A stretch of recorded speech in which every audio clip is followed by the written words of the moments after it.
1997-yilda Milliy okeanik va atmosfera ma'muriyati tadqiqotchilari Tinch okeanida The Blob nomi bilan mashhur bo'lgan sirli tovushni qayd etdilar.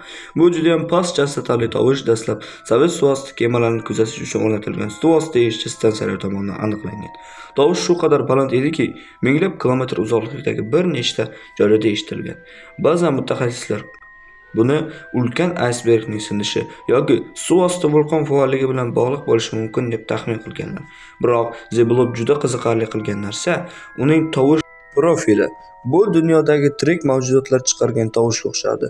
Agar u biologik manbaga ega bo'lsa, u holda hozirgi fan uchun noma'lum bo'lgan ulkan mavjudot bo'lishi mumkin edi. Ma'muriyat oxiri bu tovushni katta muzliklarning yorilishi natijasida yuzaga keladigan muz zilzilalariga bog'ladi. Lekin ko'pchilik bunga shubha bilan qaraydi. Ular okeanning chuqurliklari hali ham noma'lum gigantlar yashirishi mumkinligiga ishonadilar. Axir okeanning 80% dan ko'prog'i hali ham o'rganilmagan-ku.